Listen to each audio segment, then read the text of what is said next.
Hey guys, thanks for watching. Thanks for listening. This is your host Thomas Tyree from On the Hunt Podcast. Today, this will be episode 149 for you guys today. Of course, this episode is going to be coming out on all four of our platforms: our Instagram account, our Facebook account, our YouTube account, and our Apple Podcast account. So let's go ahead and dive into the first segment of the podcast series this week. I'll be sharing my thoughts on March Madness for this previous weekend in the sport of basketball inside of college basketball. So these will be my following thoughts on March Madness.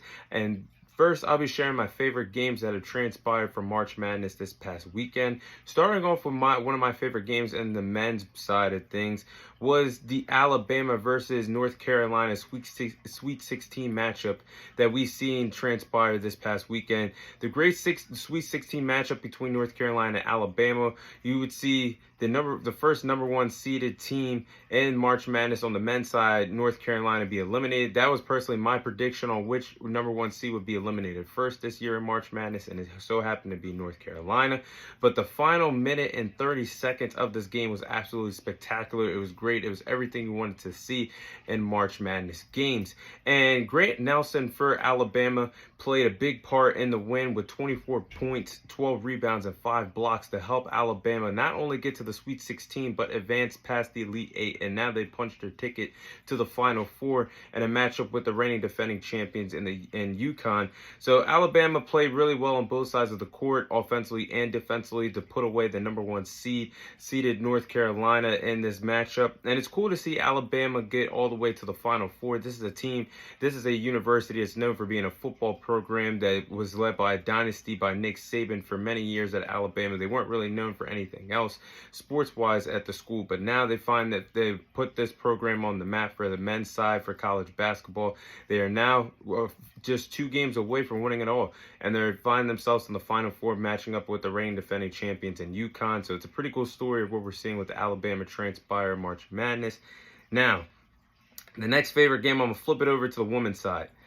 The women's Elite Eight matchup that we saw last night and the women's side of college basketball between LSU and Iowa was better than any game that I've seen on men's or women's side thus far in March Madness this year. Their championship rematch definitely lived up to the hype and the expectations that a lot of people out there were expecting for this championship rematch. And they actually brought in a total of 12.3 million viewers, most ever viewed for a basketball game for women's college basketball and women's college basketball history. So that's a really remarkable that they did that. But the rivalry between Caitlin Clark and Angel Reese definitely got revamped and definitely rewrote the hit itself last night in the history books. We seen Caitlin Clark do her damn thing last night on the basketball court. She got the final word in the rivalry for the college side between herself and Angel Reese. She scored 41 points, making 9 total 3-point shots, and she also had 12 assists in this ball game against LSU. And I believe that we have not seen the last of the Caitlin Clark and the Angel Reese rivalry. This definitely will pick up once again once the two respective women play in the WNBA. But it was good to see Iowa put away the reigning defending national champions LSU Tigers last night. What an absolute classic, an absolute cinema that we see on the women's side of college basketball. But pivoting back over to the men's side, you have the Final Four predictions. These are my Final Four predictions for the men's side. You have the number 1 seeded Purdue taking on the 11th seeded NC State. So what an incredible run that NC State is in. They have truly been the Cinderella story of college basketball this year, still hanging around with the top tier teams, in the Final Four being a 11th seeded team that really had no chance of being where they are today in March Madness. They went on a 5-game winning streak heading into the March Madness tournament. A 5-game winning streak, won the ACC title. They were ACC champions heading into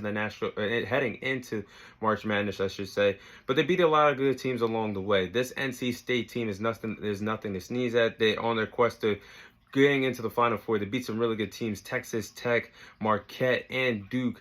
Some teams that you probably would expect to be in the position that they are in programs like Marquette and Duke. But NC State is proving why they are a true Cinderella story this year.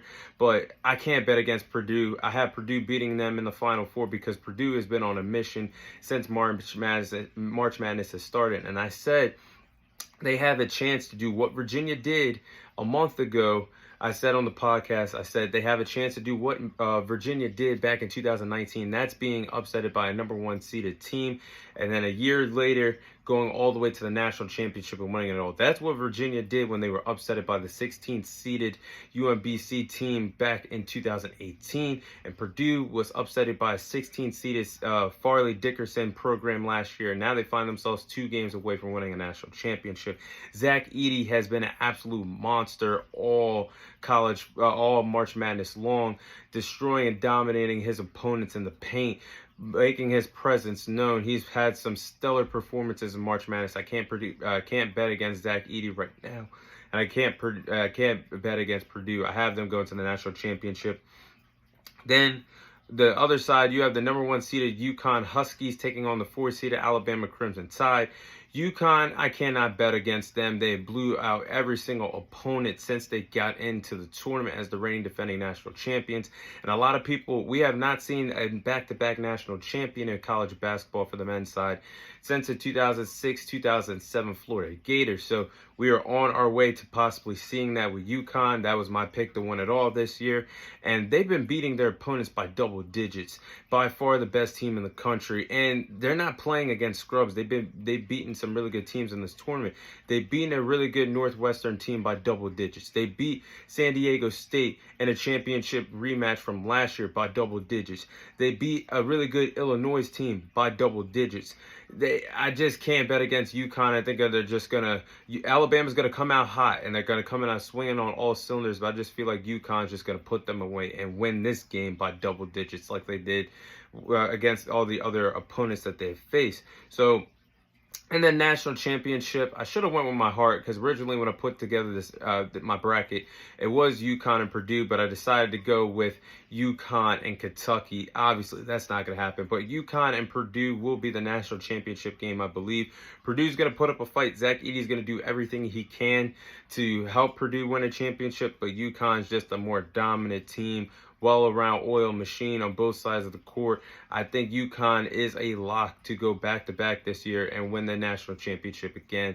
But those are my thoughts on March Madness, my favorite moments from this past weekend, my Final Four prediction, and who I believe will be the men's college basketball winner in college basketball this year.